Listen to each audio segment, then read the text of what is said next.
Alhamdulillahirabbil alamin wassalatu wassalamu ala al-anbiya'i wal mursalin wa ala alihi washabihi ajmain amma ba'du.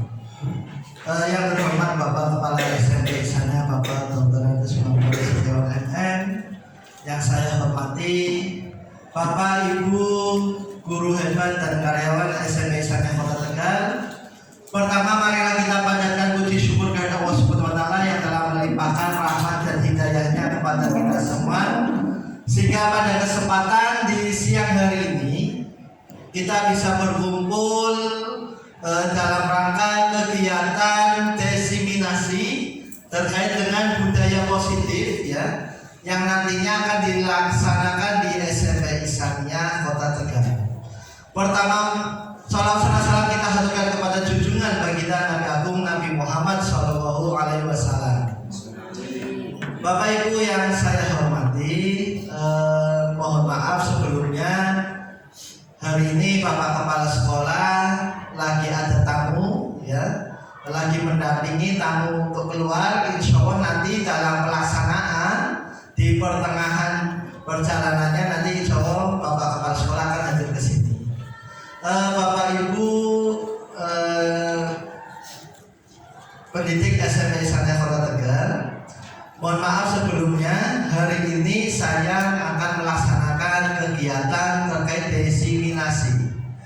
Di sini kita bareng-bareng belajar. Bukan berarti saya menggurui Bapak Ibu semuanya, tapi karena hal ini harus saya berikan kepada Bapak Ibu supaya nanti Bapak Ibu bisa menerapkan budaya positif yang ada di SMP Ihsaniyah ini. Mungkin Bapak Ibu masih bingung ya, tujuannya itu untuk apa. Nanti materi ini, insya Allah materi ini sangat bermanfaat sekali untuk Bapak Ibu semuanya, karena dalam materi ini kita sebagai pendidik ya, sebagai guru yang profesional itu nanti dituntut ketika ada penanganan masalah terhadap anak. Nah, jadi pada intinya guru zaman sekarang itu berbeda dengan guru yang lama ya, karena ini ada hal baru yang harus saya berikan kepada Bapak Ibu guru semuanya. Jadi di sini nanti Bapak Ibu bisa menyimak untuk materi yang nantinya akan saya berikan. Insya Allah nanti kurang lebih untuk pelaksanaan kegiatan hari ini kurang lebih 1 jam. Jadi mohon izin Bapak Ibu semuanya ya, mohon saya nanti sambil berdiri dalam menyampaikan terkait dengan diseminasi ya, terkait aksi nyata budaya positif. Nah, untuk kegiatan budaya positif ini memang seringkali kita mendengar ya terkait dengan budaya. Mungkin kalau budaya itu biasanya berkaitan dengan perilaku ya. Kebudayaan itu biasanya tak lepas dari yang namanya peraturan. Maka konsep utama dari budaya positif itu langkah yang pertama, kita harus perubahan paradigma belajar. Nah, kemudian nanti ada yang namanya disiplin positif. Kemudian ada kebutuhan dasar manusia. Kemudian ada motivasi perilaku manusia. Kemudian ada posisi kontrol restitusi. Kemudian ada keyakinan kelas serta segitiga restitusi. Semua materi ini mungkin belum ada di gambaran Bapak Ibu semuanya. Jadi nanti ya, harapannya nanti setelah materi kali ini Bapak Ibu bisa menerapkan di kelasnya masing-masing atau bisa menerapkan di lingkungan sekolah ini. Nah, kemudian yang berikutnya, apa sih itu perubahan paradigma? Nah, perubahan paradigma menurut Stephen R. Covey mengatakan bahwa bila kita ingin membuat kemajuan perlahan, sedikit-sedikit ubahlah sikap atau perilaku Anda. Namun bila kita ingin memperbaiki cara-cara utama kita, maka kita perlu mengubah kerangka acuan kita. Ubahlah bagaimana Anda melihat dunia, bagaimana Anda berpikir tentang manusia. Ubahlah paradigma Anda, skema pemahaman dan penjelasan aspek-aspek tertentu tentang realitas. Nah, itu yang dimaksud dengan perubahan paradigma. Kemudian yang berikutnya kita next ya. Nah, contoh perubahan paradigma ini ada yang namanya stimulus respon dan teori kontrol. Biasanya orang itu akan berpikiran realitas atau kebutuhan kita sama, tapi pada dasarnya pada teori kontrol kita realitas atau kebutuhan kita akan berbeda. Nah, contoh misal Pak Hasan dan Pak Asep, tidak mungkin kebutuhannya dari Pak Hasan dan Pak Asep itu akan sama. Pastinya teori kontrolnya pasti akan berbeda. Kemudian semua orang melihat hal yang sama. Nah, pada teori kontrolnya setiap orang itu memiliki gambaran berbeda-beda. Mungkin nganggapnya Pak Sudi bisa saja menganggap Pak Hasan, Pak Weji itu sama. Padahal di kenyataannya dua orang itu memiliki sifat yang berbeda. Kemudian kita mencoba mengubah orang agar berpandangan sama dengan kita. Teori kontrolnya kita berusaha memahami pandangan orang lain tentang dunia. Kemudian perilaku buruk dilihat sebagai suatu kesalahan. Teori kontrolnya semua perilaku memiliki tujuan. Stimulus respon, orang lain bisa mengontrol saya. Teori kontrolnya hanya saya yang bisa mengontrol diri saya. Jadi saya tidak bisa dikontrol oleh orang lain. Kemudian saya bisa mengontrol orang lain, tetapi teori kontrolnya Anda tidak bisa mengontrol orang lain. Nah, kemudian pemaksaan ada pada saat bujukan gagal. Teori kontrolnya kolaborasi dan konsensus menciptakan pilihan-pilihan baru. Kemudian stimulus respon, model berpikir menang atau kalah. Teori kontrolnya model berpikir menang-menang. Nah, next yang berikutnya. Nah, kemudian pada pembelajaran dengan paradigma baru, ini akan menghasilkan pembelajaran dengan paradigma baru dirancang berdasarkan prinsip pembelajaran yang terdiferensiasi, sehingga setiap siswa belajar sesuai dengan kebutuhan dari tahap perkembangannya untuk mewujudkan profil pelajar Pancasila. Nah, nilai pendidik sekarang itu arahnya nanti ke sini Bapak Ibu, ke nilai-nilai pada pelajar Pancasila.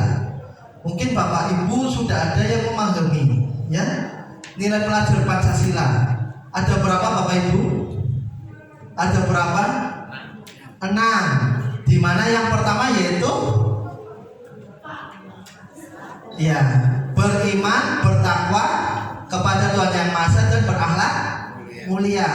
Ini harus dipelajari Bapak Ibu. Tinggal karena barangkali nanti ada siswa yang menanyakan ya kaitannya dengan nilai pelajar Pancasila itu apa saja. Kemudian yang kedua ada berkebinekaan global.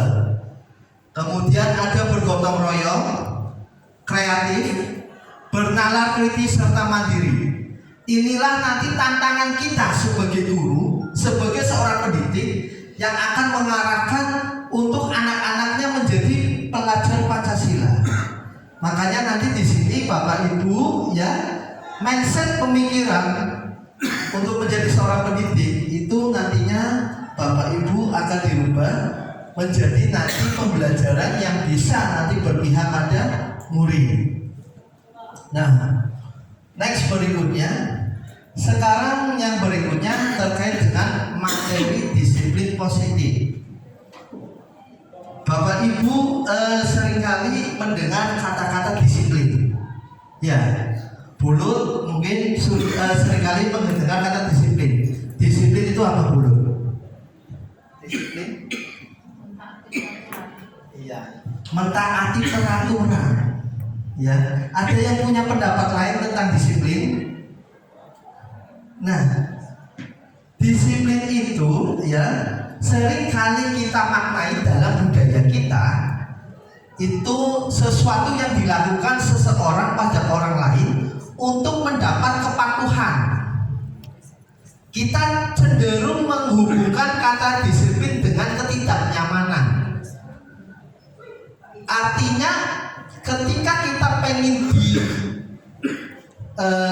diakui bahwa kita menjadi orang disiplin, maka kita harus mematuhi peraturan yang ada.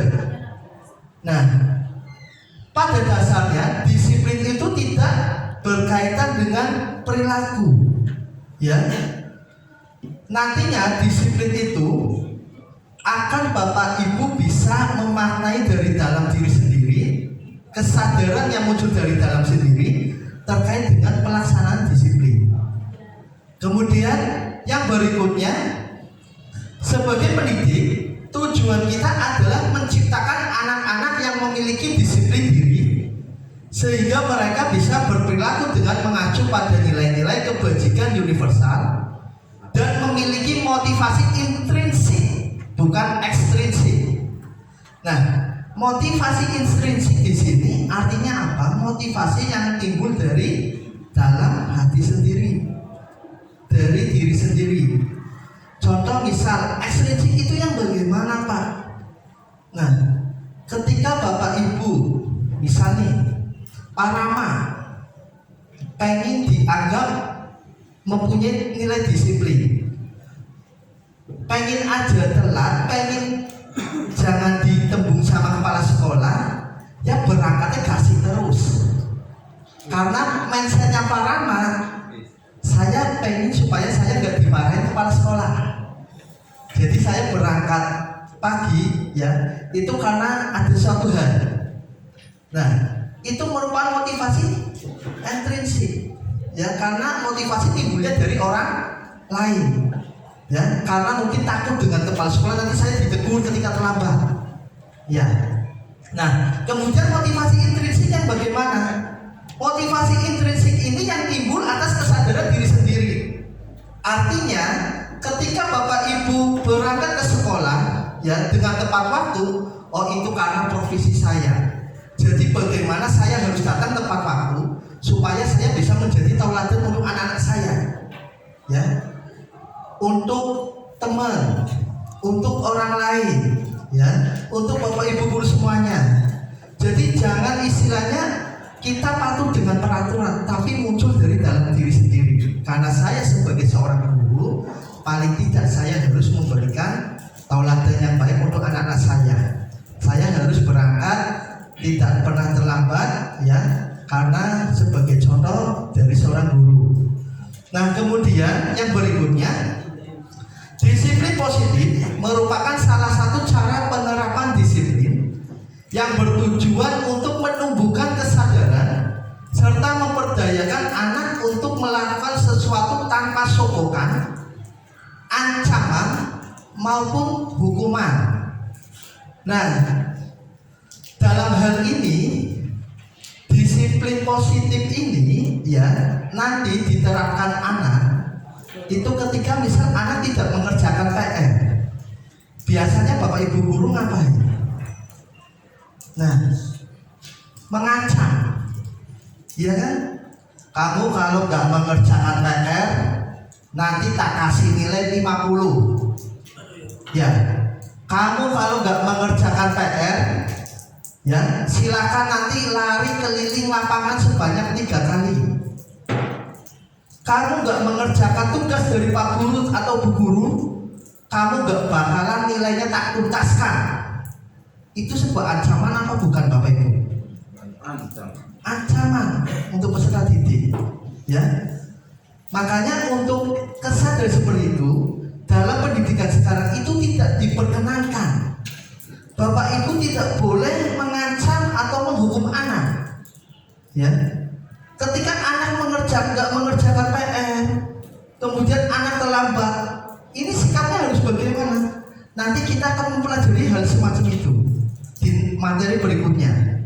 Nah, jadi Bapak Ibu, ini mulai ada sedikit gambaran ya, bahwasanya disiplin positif itu merupakan salah satu cara penerapan disiplin yang bertujuan untuk menumbuhkan kesadaran, ya, kesadaran pada anak, serta memperdayakan anak untuk melakukan sesuatu tanpa sogokan, tanpa ancaman. Dari nantinya kesadaran itu akan timbul pada anak. Nah, yang berikutnya, nah, kebutuhan dasar manusia. Ada 5 hal kebutuhan dasar manusia. Kebutuhan dasar Bapak Ibu. Ya, saya tanya. Kebutuhan dasar Bapak Ibu yang pertama bertahan hidup. Butuh apa tidak, Pak Sudi? Butuh. Betul. Ya. Bertahan hidup Bapak Ibu, ya, bagaimana caranya sampai detik sekarang bisa bertahan hidup? Dengan makan, ya, kemudian mencari nafkah dan lain sebagainya. Kemudian yang kedua, kebutuhan dasar manusia itu kasih sayang dan rasa diterima. Butuh apa tidak, Pak Hasan? Butuh, sangat butuh. Yang Pak Slamet di sini bojone, ya, sing anak malah apa Pak Slamet? Iya, berarti kan butuh kasih sayang, iya kan? Nah, betul, dan rasa diterima ya oleh istrinya. Nah, makanya kebutuhan dasar manusia itu butuh yang namanya kasih sayang dan rasa diterima. Kemudian yang ketiga, penguasaan. Nah, dalam hal ini pastinya Bapak Ibu pengen dirinya sendiri itu menguasai apa yang ada pada diri kita, ya. Misal Bapak Ibu bisa melakukan apa saja itu atas kehendak diri sendiri. Itu juga merupakan kebutuhan dasar manusia. Kemudian yang berikutnya, kebebasan. Bapak Ibu dalam kebebasan ini, ya, itu pengennya Bapak Ibu hidup ya nggak diatur kayak gitu kan? Iya, betul curhat. Jadi yang namanya kebebasan di sini, Bapak Ibu, saya pengen Pak Asep misal pengen main ke rumahnya Pak Dedi, ya, tanpa nanti ada paksaan, ya, itu kebebasan, ya. Itu juga merupakan kebutuhan dasar manusia. Kemudian kesenangan. Yang namanya manusia pengen mesti hidup yang namanya senang. Iya, Pak. Nah, orang mungkin Pak Rama pengen hidup susah. Pengen enggak? Enggak pengen. Pasti pengen yang namanya senang. Nah, inilah 5 dasar terkait dengan kebutuhan dasar manusia yang harus dimiliki. Nah, kemudian kebutuhan dasar manusia. Yang pertama tadi bertahan hidup. Kebutuhan bertahan hidup itu atau survival adalah kebutuhan yang bersifat fisiologis untuk bertahan hidup. Misalnya kesehatan, rumah, kemudian makan. Itu merupakan kebutuhan untuk bertahan hidup. Kemudian kebutuhan dasar manusia yang berikutnya, kasih sayang dan rasa diterima. Kebutuhan untuk memberi dan menerima kasih sayang dan kebutuhan untuk merasa menjadi bagian dari suatu kelompok. Kebutuhan ini juga meliputi keinginan untuk tetap terhubung dengan orang lain, seperti teman, keluarga, pasangan hidup, teman kerja, binatang peliharaan, dan kelompok di mana kita tergabung. Nah, kemudian yang berikutnya kebutuhan dasar manusia, yaitu penguasaan. Kebutuhan ini berhubungan dengan kekuatan untuk mencapai sesuatu, menjadi kompeten, menjadi terampil, diakui atas prestasi dan keterampilan kita, didengarkan dan memiliki rasa harga diri. Kebutuhan ini meliputi keinginan untuk dianggap berharga, bisa membuat perbedaan, bisa membuat pencapaian, kompeten, diakui dan dihormati. Ini meliputi self-esteem dan keinginan untuk meninggalkan pengaruh. Kemudian kebutuhan dasar manusia yaitu yang berikutnya kebebasan. Kebebasan, kebutuhan akan kemandirian, otonomi, memiliki pilihan dan mampu mengendalikan arah hidup seseorang. Anak-anak dengan kebutuhan kebebasan yang tinggi menginginkan pilihan. Mereka perlu banyak bergerak, suka mencoba-coba, tidak terlalu terpengaruh orang lain, dan senang mencoba hal baru dan menarik. Kemudian kebutuhan dasar manusia yang berikutnya kesenangan. Kebutuhan di mana untuk mencari kesenangan dengan cara bermain dan tertawa.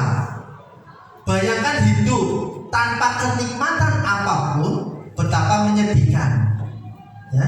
Anak-anak dengan kebutuhan dasar kesenangan yang tinggi, biasanya mereka ingin menikmati apa yang dilakukan. Mereka akan berkonsentrasi tinggi dalam mengerjakan hal yang disenanginya.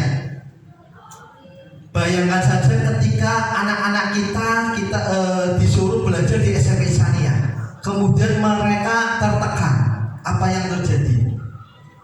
Mereka tidak akan betah, ya. Mereka akan mengalami tekanan yang sangat luar biasa. Maka dalam hal ini kita sebagai pendidik berilah mereka kesenangan. Dengan adanya kesenangan, mereka itu bisa menikmati, ya. Mereka itu tidak mendapatkan kegiatan belajar secara tertekan, ya. Jadi mereka itu bisa merasa senang di sekolah ini. Kemudian yang berikutnya, motivasi terkait dengan perilaku manusia. Motivasi merupakan dorongan yang timbul dari diri seorang secara sadar atau tidak sadar untuk melakukan suatu tindakan dengan tujuan tertentu. Nah, kemudian yang berikutnya, next, motivasi perilaku manusia. Nah, di sini ya ada beberapa motivasi perilaku manusia. Yang pertama, menghindari ketidaknyamanan atau hukuman.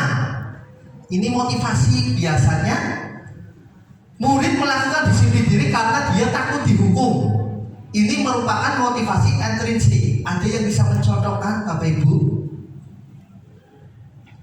Motivasi menghindari ketidaknyamanan.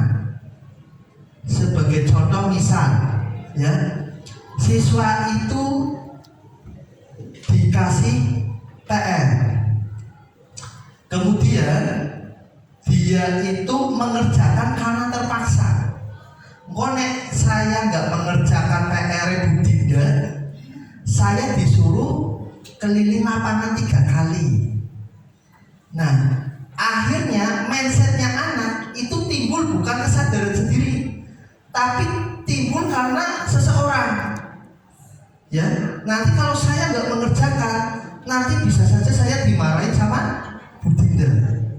Nah, itu menghindari suatu ketidaknyamanan atau hukuman. Itu merupakan motivasi intrinsik, ya, motivasi yang timbul dari luar. Nah, kemudian yang berikutnya, mendapatkan imbalan atau penghargaan dari orang lain.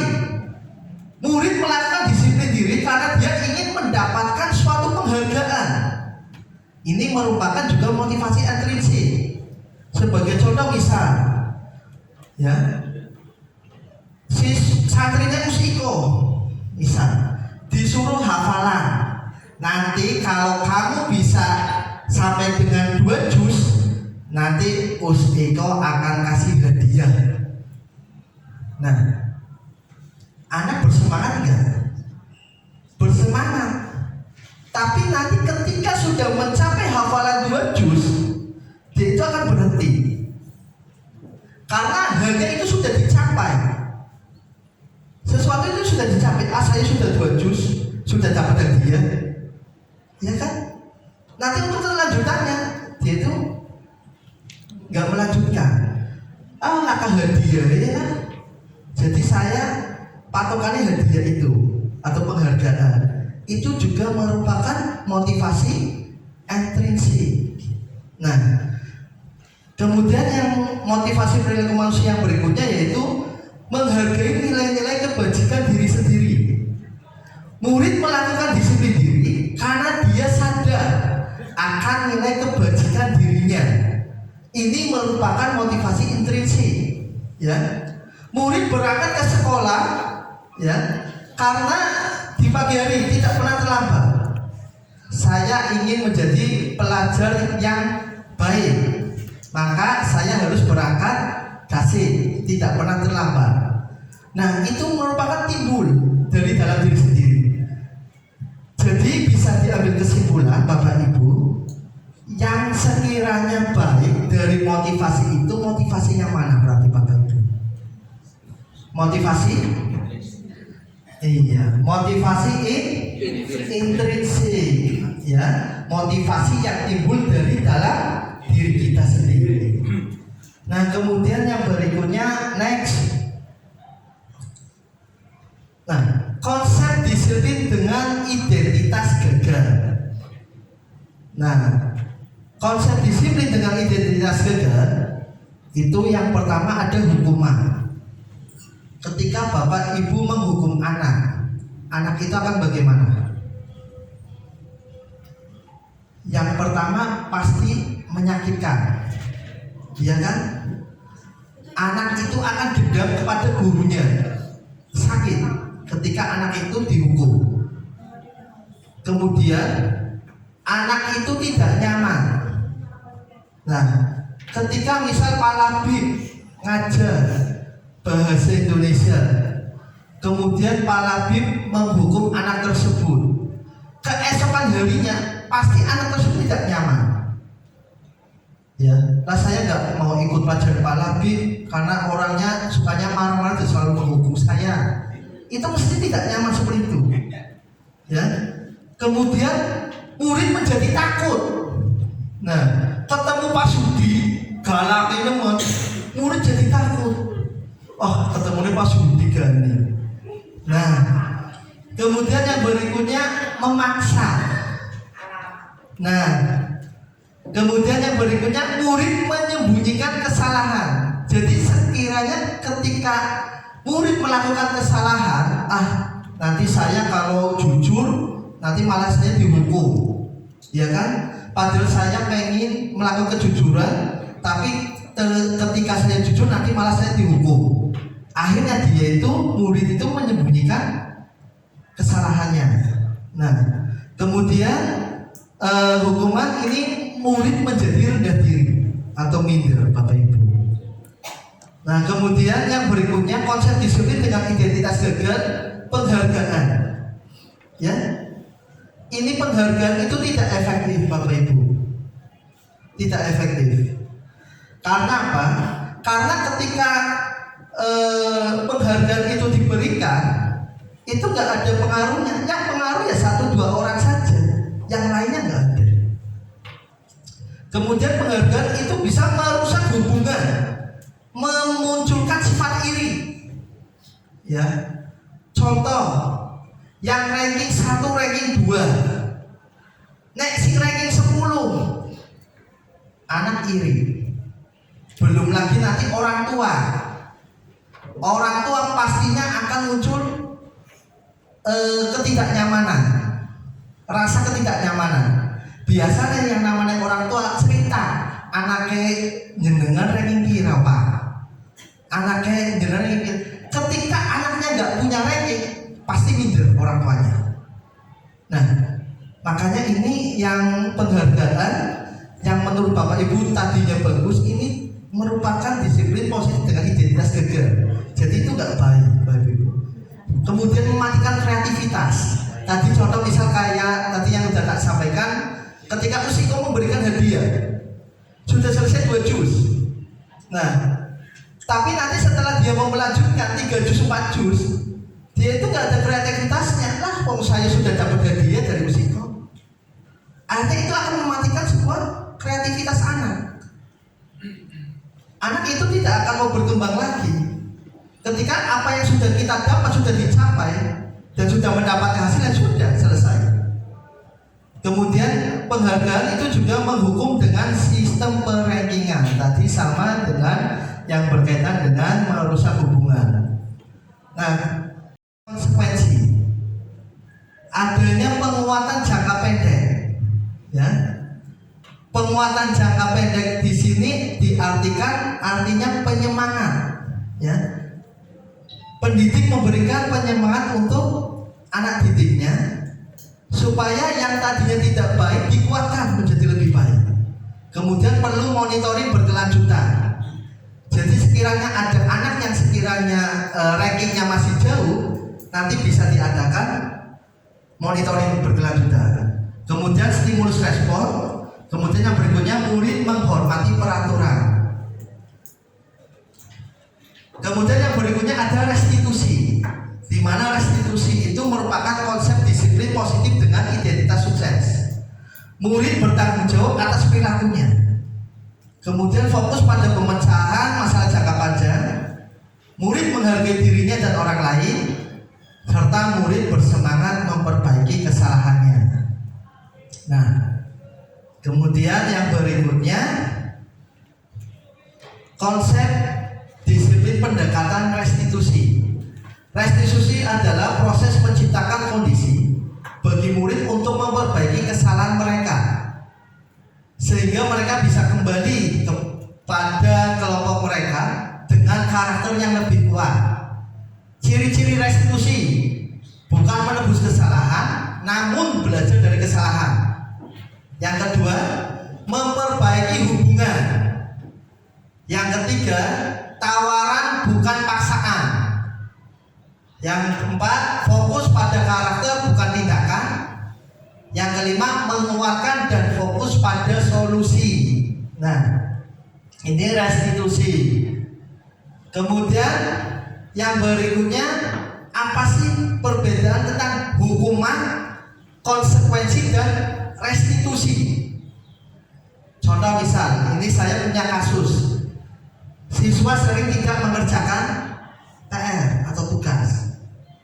Ketika hukuman, guru menghukum siswa tersebut dengan lari lapangan basket 3 kali. Itu menghukum ya Bapak Ibu ya. Nah kemudian guru marah dan siswa menjadi takut. Itu merupakan hukuman. Kemudian konsekuensi. Guru memberikan konsekuensi untuk mengerjakan PR-nya saat istirahat atau dikerjakan sebanyak 3 kali. Artinya tidak langsung menghukum, tapi anak disuruh mengerjakan PR-nya di jam yang harusnya istirahat, anak tersebut tidak istirahat. Nah, atau misal ketika jam pulang, ya. Ketika anak jadwalnya sudah pulang karena belum mengerjakan PR, maka anak disuruh mengerjakan PR di jam pulang. Ini konsekuensi. Kemudian guru tegas dan siswa menghormati peraturan. Karena itu sudah menjadi peraturan yang ada pada guru tersebut, maka siswa itu dengan rasa penuh hormat mengerjakan apa yang diperintahkan oleh guru. Kemudian pada restitusi, guru menanyakan keyakinan kelas atau dirinya dan membantu siswa menyelesaikan masalah. Kemudian guru terbuka dan siswa menghormati dirinya dan orang lain. Nah ini antara perbedaan hukuman, konsekuensi dan restitusi. Nah 5 posisi kontrol restitusi. Ada yang namanya penghukum, ada namanya pembuat rasa bersalah, ada yang namanya teman, pemantau dan manajer. Mungkin Bapak Ibu di sini masih belum jelas untuk kaitannya dengan posisi kontrol. Nanti setelah ini saya akan tayangkan video, ya, di mana guru itu Bapak Ibu yang sekarang ini, yang ada di sini, itu Bapak Ibu berada di titik mana? Apakah Bapak Ibu seorang guru yang menghukum? Apakah Bapak Ibu seorang guru pembuat rasa bersalah? Atau Bapak Ibu teman, pemantau atau manajer? Nah, nanti Bapak Ibu akan merasa, oh saya ternyata baru di posisi ini jadi guru, belum sampai dengan di titik manajer. Ya, ini titik maksimal itu manajer Bapak Ibu. Nah, ini ada video 5 posisi kontrol Bapak Ibu. Bahwa nanti Bapak Ibu bisa menyimak. Kira-kira Bapak Ibu menjadi guru itu di posisi kemana? Lanjut Bapak Ibu, perintah tadi ada untuk mengontrol suara. Monggo ini Bapak Ibu bisa perhatikan kira-kira Bapak Ibu jadi guru di posisi mana? Bapak Guru hebat. Dalam penerapan disiplin positif restitusi, salah satu program yang dikembangkan adalah 5 posisi kontrol. 5 posisi kontrol dalam restitusi adalah proses perjalanan seorang pendidik agar dapat mengenali dirinya. Pada video kali ini, kita akan membahas tentang 5 posisi kontrol yang dikembangkan oleh Diane Dawson dan contoh penerapannya.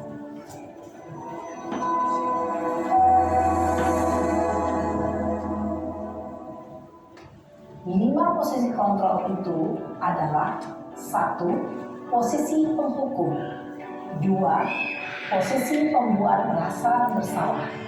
3. Posisi teman. 4. Posisi pemantau atau monitor. Dan 5. Posisi manajer. Untuk lebih memahami kelima posisi tersebut, mari kita saksikan kasus Naren yang terlambat hadir 20 menit di sekolah dan melihat bagaimana kelima posisi kontrol dalam menghadapi masalah tersebut. Naren yang terlambat datang ke sekolah ini.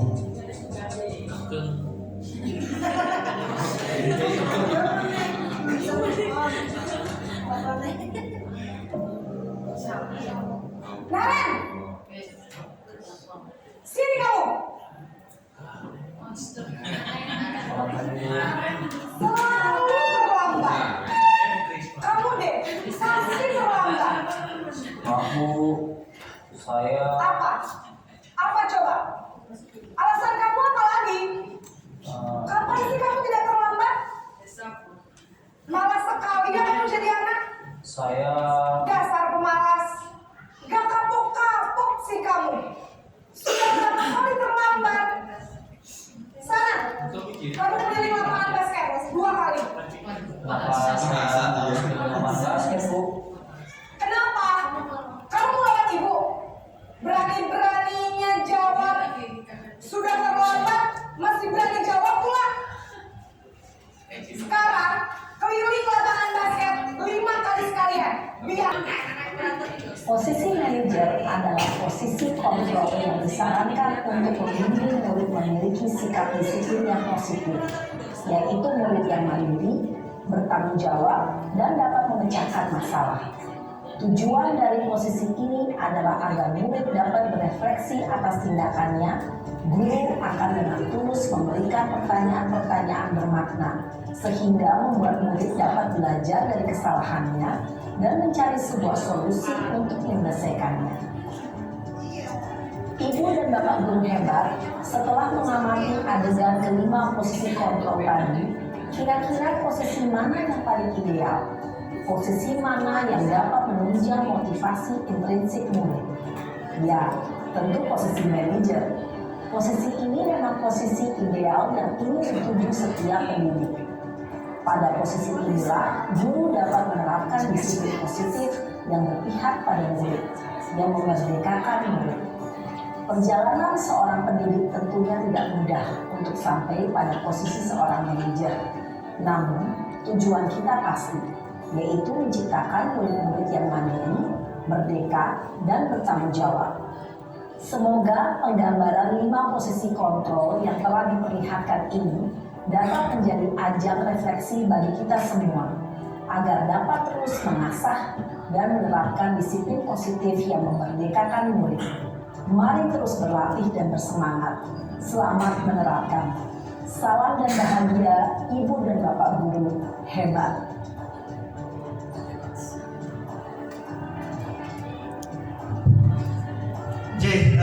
Sudah nih Bapak Ibu, tadi Bapak Ibu sudah melihat terkait dengan 5 posisi kontrol. Nah, kira-kira Bapak Ibu itu berada di posisi kontrol yang mana?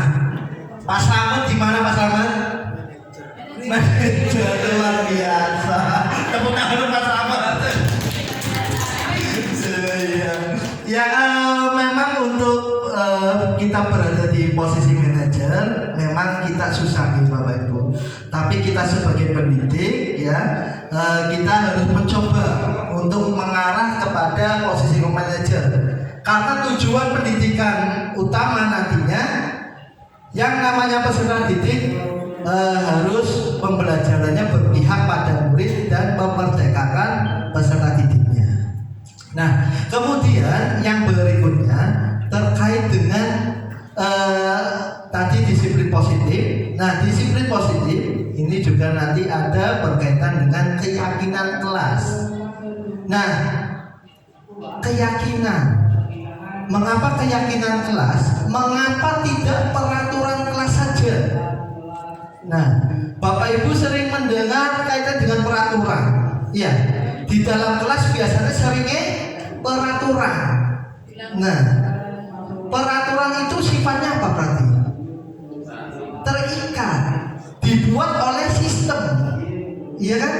Dibuat oleh sekolah misal, peraturan tata tertib. Nah, peraturan itu beda dengan yang namanya keyakinan, Bapak Ibu. Sebagai contoh, mengapa kita memiliki peraturan tentang penggunaan helm pada saat mengendarai kendaraan motor? Kemudian yang kedua, mengapa kita memiliki peraturan tentang penggunaan masker dan mencuci tangan setiap saat? Nah, di sini jelas dua pertanyaan itu. Pertanyaan yang pertama, itu dengan adanya menggunakan helm pada saat mengendarai kendaraan sepeda motor, itu fungsinya untuk apa sih Bapak Ibu? Untuk apa? Betul, untuk keselamatan, ya. Nah, kemudian yang kedua, penggunaan masker dan mencuci tangan itu untuk apa Bapak Ibu? Untuk apa Bapak Ibu? Kesehatan, ya. Jadi dua hal itu, keselamatan dan kesehatan, ini karena sudah memiliki sebuah peraturan. Jadi apa yang akan kita capai karena di situ sudah jelas ada peraturannya. Saya pengen selamat ya berarti harus menggunakan motor dengan menggunakan helm. Saya pengen sehat ya ketika pandemi saya harus menggunakan masker dan selalu mencuci tangan. Itu merupakan peraturan. Nah, kemudian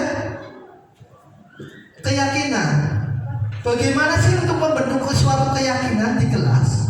Nah, langkah yang pertama, semua warga sekolah dilibatkan. Yang kedua, berupa pernyataan universal. Yang ketiga, dibuat dalam bentuk positif. Yang keempat, sedikit saja agar mudah diingat. Yang kelima, sesuai dengan kondisi kelas dan sekolah agar mudah diterapkan. Nah, sebagai contoh keyakinan kelas. Nah, apa sih maksudnya keyakinan kelas, Pak? Jadi keyakinan kelas di sini, Bapak Ibu ketika menjadi wali kelas, ya, itu tidak artinya membuat peraturan dari sekolah. Jadi keyakinan itu butuh kesepakatan bersama antara wali kelas dengan siswanya. Jadi ini nanti Bapak Ibu bisa menerapkan ketika Bapak Ibu tahu ini menjadi wali kelas, ya. Nah, contoh misal Bapak Ibu dengan anaknya itu membuat kesepakatan. Kira-kira kesepakatan kelasnya apa? Ya, misal Bapak Ibu kesepakatan kelas tidak boleh makan dan minum di dalam kelas, misal. Jadi ketika anak kemudian ada yang melanggar, berarti anak tersebut sudah melanggar keyakinan yang sudah dibuat apa tidak? Melanggar. Maka cara yang terbaik itu harus membuat suatu keyakinan. Nah, jadi nanti Bapak Ibu, ya, nanti besok Bapak Ibu ketika pada saat pembinaan ke anak-anaknya, Bapak Ibu bisa membuat suatu keyakinan. Keyakinan kelas kemudian ditempel, jadi biar anak itu tahu, ya. Dalam membuat keyakinan, bahasanya itu jangan panjang, ya, singkat saja, nggak apa-apa Bapak Ibu. kalaupun panjang ya mudah dipahami, ya. Nantinya jadi biar bapak ibu dan anak itu bisa tahu, oh keyakinan kelas seperti ini. Nah untuk itu hari ini saya akan membagikan ini stick notes, ya. Nanti bapak ibu menulis di sini, kemudian menulis misal 3 keyakinan. Nah 3 keyakinan kelas yang nanti bapak ibu akan digagas di kelasnya masing-masing. Ataupun Anda jadi wali kelas boleh misal kepada sekolah, nggak apa-apa, silakan. Nanti dibuat 3, kemudian nanti bapak ibu bisa memasangkan di kertas yang sudah saya siapkan di bagian depan. Jadi bapak ibu nanti ditulis nama, kemudian keyakinan kelasnya apa saja. Mencoba melihat ya hasil dari bapak ibu yang sudah dirancang atau dibuat terkait dengan keyakinan kelas. Nah ini ada yang dari Bu Lutfia misal, ya, keyakinan kelasnya tidak makan di kelas, kemudian menaruh sepatu atau sandal di rak yang sudah disediakan, menjalankan tugas piket yang sudah ada. Nah kemudian ini ada berdoa sebelum dan sesudah belajar, kemudian menghormati guru dan teman. Nah berarti ini menghormati guru teman kayaknya apa ya, lebih maknanya luas ya. Nah mungkin menghormatinya bagaimana? Mungkin bisa jadi gini, misal tidak berbicara kasar kepada guru dan teman, atau misal harus menggunakan bahasa Indonesia yang baik. Nah ya, jadi biar anak itu ketika memahami kalimat itu jelas. Kemudian yang berikutnya segitiga restitusi. Nah dalam menangani sebuah masalah sama anak itu ada 3 yang harus bapak ibu lakukan.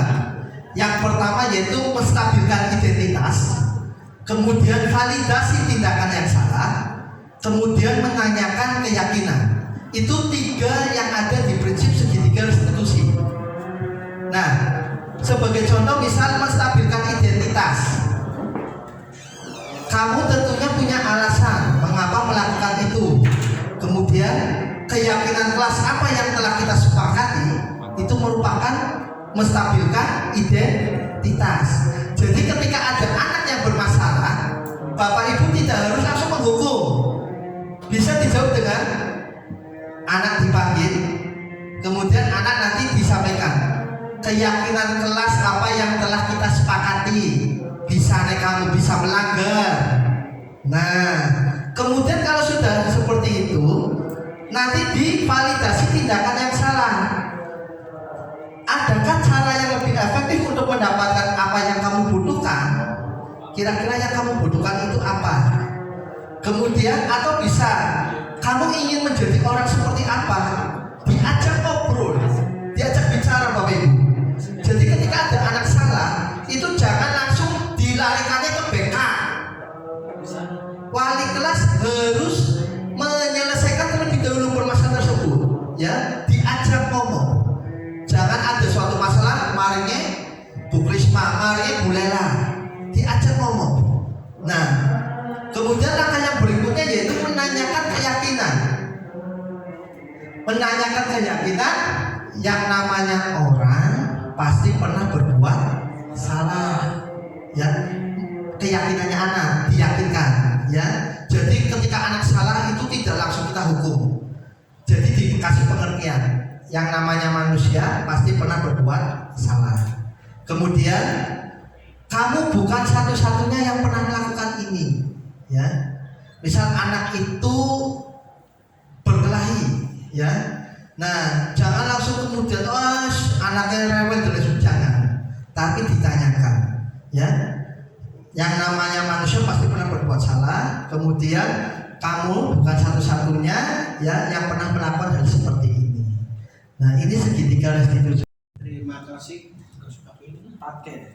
Ya, terima kasih. Assalamualaikum warahmatullahi wabarakatuh. Waalaikumsalam warahmatullahi wabarakatuh.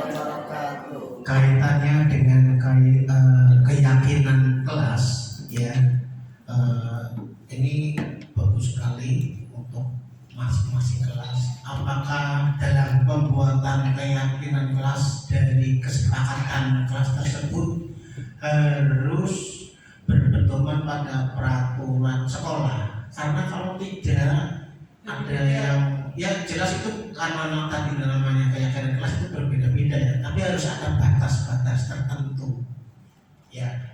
Batas-batas tertentunya harus berpedoman pada peraturan sekolah, di antara seperti itu. Selanjutnya yang kedua adalah keyakinan kelas yang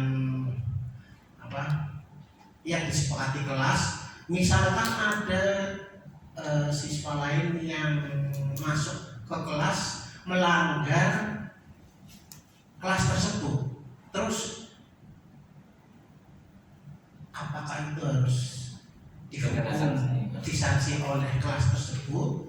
Ini masalah kejadian ini sering, misalkan di kelas X peraturan tidak boleh sepatu masuk kelas, kalau masuk didenda 500 rupiah misalkan. Terus ada siswa lain, kelas lain masuk, ayo denda.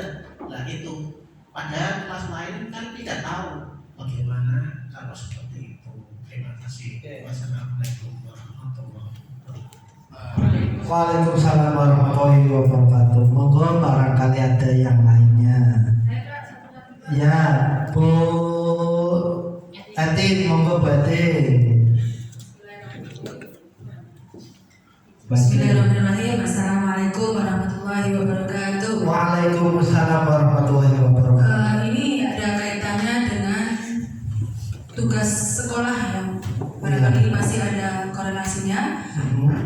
Apabila guru memberi tugas sekolah kepada siswa, kemudian kendalanya kurang didukung oleh pihak sekolah, misalkan guru memberikan tugas di mana siswa tersebut harus membeli peralatan yang harus disiapkan dari rumah, akan tetapi kebijakan dari sekolah melarang untuk membebani atau agar siswa membeli peralatan dari luar di mana akan berdampak kepada faktor ekonomi orang tua. Intinya misalkan ada tugas pelajaran seni atau menggambar, kemudian siswa diharuskan membawa peralatan kanvas dan sebagainya, akan tetapi tidak didukung oleh program sekolah karena dikhawatirkan akan membebani orang tua murid di mana sudah banyak mengeluarkan biaya sekolah yang harus dibayarkan setiap bulannya. Nah, itu bagaimana sikap guru dan bagaimana juga sikap kebijakan sekolah agar ada korelasi yang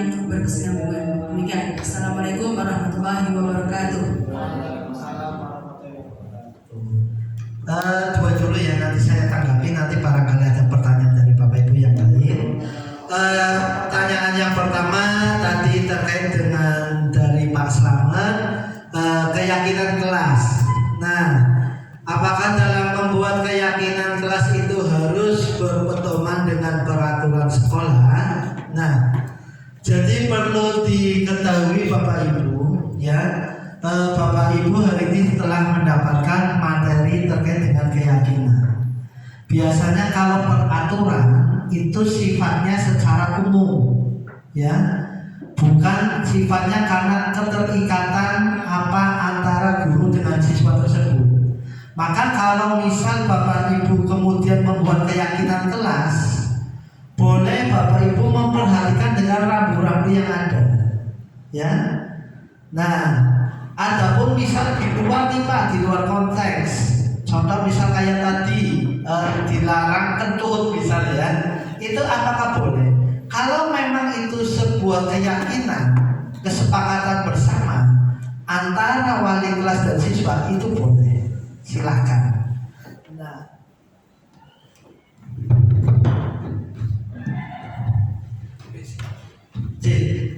saya lanjutin. Jadi dalam hal ini, monggo Bapak Ibu menyesuaikan kesepakatan atau keyakinan bareng dengan siswa, ya. Agar apa? Supaya nanti dalam membuat peraturan ini, keyakinan ini, Bapak Ibu lebih maksimal dalam menangani anak-anaknya. Selama ini, saya yakin Bapak Ibu ketika jadi wali kelas itu kayak kurang dihargai sama anak-anak, ya. Dalam artian ketika anak makan di kelas, ya coret-coret meja di kelas, itu terkadang dibiarkan karena bapak ibu nggak ada keyakinan, ya. Adanya peraturan, terkadang anak ketika ada peraturan malah anak nggak mematuhinya. Maka agar ini lebih maksimal, maka silakan bapak ibu bisa membuat keyakinan kelas masing-masing, dan nantinya pada saat membuat keyakinan bapak ibu bisa menyampaikan terkait nanti konsekuensi yang akan dihadapi anak ketika anak itu melanggar sebuah keyakinan yang sudah disepakatinya. Kemudian yang kedua, keyakinan kelas. Misal ada siswa lain melanggar kelas tersebut, ya, apakah nantinya dihukum di kelas tersebut? Nah, dalam hal ini nantinya bapak ibu bisa mengundang anak tersebut, ya, bisa dengan cara tadi menggunakan segitiga restitusi, menstabilkan identitas, validasi tindakan yang salah, serta nanti menanyakan keyakinan. Jadi ketika anak tersebut, ya, nanti bisa diselesaikan, satu dengan wali kelas, yang kedua dengan ketua kelasnya. Datang ke kelas itu atas izin dari siapa, persetujuan dari siapa. Kalau anak kemudian tiba-tiba melanggar, ya, dan anak itu tahu keyakinan kelas di kelas tersebut, ya maka wali kelas tersebut, wali kelas di kelas itu boleh nanti bisa memecahkan masalah dengan segitiga restitusi tersebut, ya, kepada anak tersebut, atau misal memanggil anak, sanksi yang nanti diberikan apa. Jadi boleh Pak, silakan nanti bisa. Yang penting anak itu satu tidak dihukum, ya. Yang kedua harus ada yang namanya kaitannya dengan keyakinan yang harus dipenuhi sama anak tersebut. Gitu. Jelas nih Pak Selamat? Berarti bisa dihukum? Bisa, iya, bisa di kelas tersebut. Nah, kemudian berkaitan dengan tadi Bu Etin yang terkait dengan boleh tidak seumpama di maper tertentu anak membawa peralatan yang harus beli sedangkan sekolah itu melarang. Nah, jadi ini kembali lagi sama tujuan masing-masing. Tujuannya melaksanakan pembelajaran, anak disuruh membeli barang-barang itu untuk apa? Kalau sifatnya itu nggak membebani anak, itu nggak masalah. Kalau misal membebani anak, nanti bisa dikomunikasikan. Misal sekiranya Bu Etin butuh yang namanya perlengkapan untuk membuat ini, Bu Etin bisa mengajukan yang namanya proposal dulu, ya. Contoh misal Bu Etin mau membuat kerajinan tangan nih. Nah, kerajinan tangan tidak harus dimasukkan di dalam kegiatan pelajaran tadi. Bisa nanti diajukan pada saat kegiatan outdoor class. Kita kan ada outdoor class nih, ada dananya. Monggo nanti dari Bu Etin, ya, hari ini saya kelas 7 akan diajak untuk membuat praktek kerajinan tangan, ya. Anak suruh membawa ini itu, tapi tidak dengan membeli. Silakan membuat proposal aja. Nanti insya Allah, ya, dari proposal itu, ya, sekolah insya Allah bakal mencairkan. Itu kaitannya dengan peralatan yang harus membeli. Adapun sekiranya kayaknya membelinya itu tidak memberatkan sama anak atau tidak menyusahkan anak, dan itu nanti kembalinya ke anak, bukan kembali ke sekolah, ya. Misal kembali ke anak, ya silakan diperbolehkan. Selagi itu nantinya dipergunakan untuk anak. Kayak misal kegiatan marketing kemarin, ya kan, modal dari anak, keuntungan juga dari untuk anak, yaitu silakan, ya. Nah, artinya sekolah hanya bisa memfasilitasi terkait dengan kebutuhan, misal mau bikin stand, marketing dan sebagainya. Itu nanti sekolah. Ataupun kayak untuk bahan praktek itu bisa dimintain oleh siswa. Itu berarti kaitannya dengan monggo kalau misal panjenengan mau membuat kaitannya dengan keterampilan bisa menganggarkan kepada sekolah. Ada yang lain untuk Bapak Ibu monggo terkait dengan keyakinan dan peraturan atau disiplin positif. Pak Sudi? Iya, monggo Pak Sudi. Gak apa-apa tanya, silakan. Pak Kasan, Bu Lela, silakan. Baik, Assalamualaikum warahmatullahi wabarakatuh. Waalaikumsalam. Saya ingin menanyakan terkait dengan disiplin positif. Nah, memang pada kurikulum merdeka ini ya sangat baik sekali ya dalam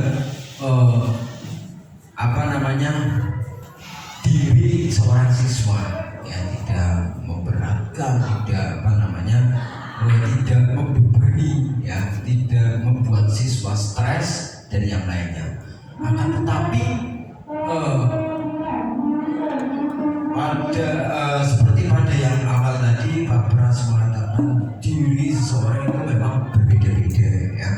Ada yang seperti ini, ada yang sukanya bolos, ada yang sukanya berbohong ya.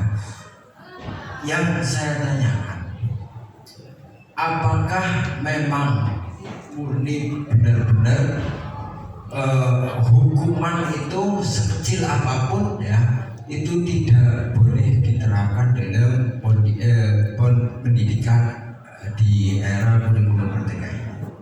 Karena ketika anak ini benar-benar tidak ada suatu yang ancaman ini ya suatu yang ancaman lah katakanlah ya. Anak itu sering berulang-ulang kali bahkan ancaman itu pun dilanggar. Makanya ketika saya coba berkali-kali memang memang saya selalu menerapkan ya bahwasanya ngadeni ya bocah kayak tadi saya masuk kelas ya yang ngadeni seperti ini kamu tidak boleh seperti karena kalau kamu melakukan seperti ini kan bukan saya pada diri kamu sendiri akan berakibat kamu misal ya tidak belajar jadi bodoh, tidak mengerti, akan merugi diri sendiri. Tapi ketika seakan-akan anak itu lewat saja ya, karena tidak ada suatu konsekuensi yang dia terima ya. Ya mungkin itu saja sih dari saya ya, kurang lebih